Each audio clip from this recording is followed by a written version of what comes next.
Perkenalkan, nama saya Amanda Putri Wijianti Matruti dari Fakultas Sastra dan Bahasa dengan program studi Sastra Inggris. Video ini saya buat untuk memenuhi evaluasi akhir semester Bahasa Indonesia dengan judul Memaknai Representasi Adat Budaya Masyarakat Papua dalam film Di Timur Matahari. Di Timur Matahari adalah sebuah karya film yang rilis pada tanggal 14 Juni tahun 2012. Film ini disutradarai oleh Ari Sihasale.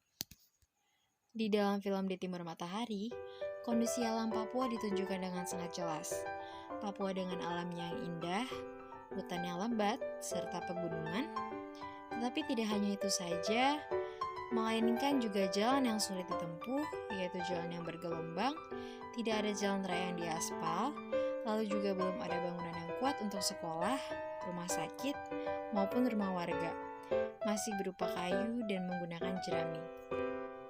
Meskipun begitu, tetapi pemerintah tetap turut serta dalam mengupayakan kesejahteraan Papua, walau masih sangat dengan terbatas.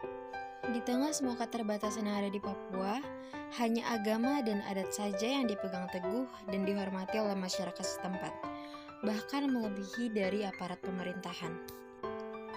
Dalam film Di Timur Matahari, terdapat scene yang menunjukkan sebuah kecelakaan yang dialami oleh Masmur, yang merupakan salah satu tokoh utama dalam film tersebut. Masmur adalah ketua kelas, dia memiliki karakter yang lucu dan polos. Seperti anak kebanyakan, dia takut disuntik, semangat dan ceria, dan cukup kritis dengan lingkungan sekitarnya. Saat dalam perjalanan, Masmur tertabrak oleh Ucok yang merupakan pekerja dari Sumatera. Keluarga Masmur menyikapi peristiwa tersebut dengan hukum adat. Keluarga meminta denda kepada Ucok sebesar 50 juta. Melalui scene ini dapat dilihat bahwa hukum adat sangat dipegang teguh oleh masyarakat Papua. Bahkan aparat pemerintah tidak bisa ikut campur lebih dalam membantu mengambil keputusan dalam permasalahan tersebut. Selain masalah Masmur, dalam film Di Timur Matahari, Ari Sihasale juga menuangkan masalah-masalah lainnya yang menjadi puncak dari alur film tersebut, yaitu masalah uang palsu. Dalam film Timur Matahari, terdapat juga kegiatan jual beli di pasar, seperti masyarakat pada umumnya. Dalam scene ini, ayahnya Masmur menjual sepasang burung merpati kepada orang luar desa. Kegiatan jual beli berjalan lancar, sampai ketika ayahnya Masmur ingin membelikan Masmur dan temannya baju bola. Hingga akhirnya dia mendapati bahwa uang yang dia terima adalah uang palsu. Hal ini membangkitkan amarah ayahnya Masmur. Hingga esok harinya, ia datang dan memukuli temannya karena dia pikir bahwa temannya bekerja sama dengan pembeli dalam memalsukan uang tersebut. Pertengkaran ini menjadi awal dari puncak masalah utama dalam film Di Timur Matahari. Keluarga dari orang yang dipukuli oleh ayah Masmur dari desa lain esoknya datang untuk membalas dendam kepada ayah Masmur.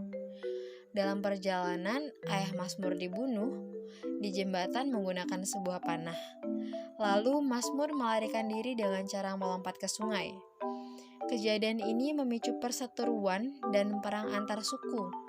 Sangat disayangkan bahwa hanya karena masalah uang palsu dapat menjadi perang suku yang bisa mengakibatkan pertumpahan darah.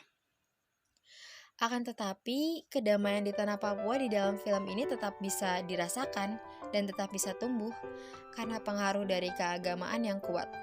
Walaupun di sisi lain, tidak jarang hal yang bertentangan dengan nilai keagamaan masih sering dilakukan.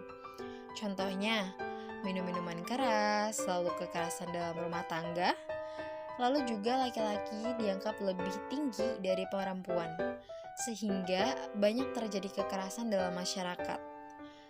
Masalah pertikaian antar suku juga sering terjadi, karena hukum adat yang dijunjung tinggi dan dianggap penting.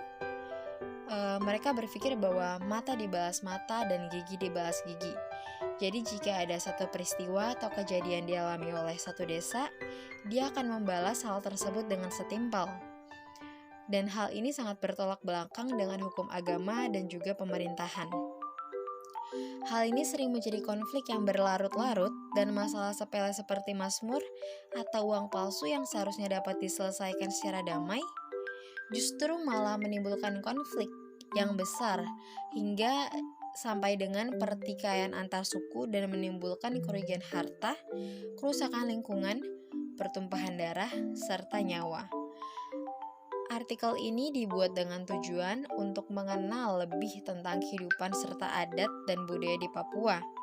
Yang unik dan menarik, kita bisa mengetahui lebih lagi tentang bagaimana pola perilaku masyarakat di Papua, lalu ciri khas masyarakat Papua, kebiasaan masyarakat Papua, dan juga rumah adat masyarakat Papua, serta suku-suku di Papua. Untuk mengetahui bagaimana keadaan alam Papua juga infrastruktur yang terdapat di Papua. Juga tentang pendidikan yang ada di Papua dan seluruhnya. Artikel ini dapat mempelajari apa saja yang dibutuhkan oleh masyarakat Papua dan apa yang dapat dilakukan oleh pemerintah untuk membantu agar Papua tidak tertinggal dan semakin berkembang. Pemerintah dapat meningkatkan kualitas sumber daya manusia di Papua dengan menambah sarana dan prasarana yaitu sekolah, puskesmas, infrastruktur, pasar, dan juga mengirimkan tenaga kerja yang lebih banyak seperti tenaga kerja pendidik maupun medis.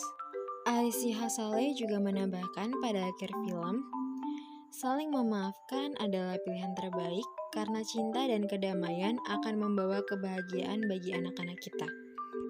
Kalau bukan sekarang, kapan lagi? Kalau bukan kita orang, siapa lagi? And we love Papua. Semoga video presentasi ini bermanfaat bagi teman-teman semua. Terima kasih sudah menonton. Sampai jumpa kembali.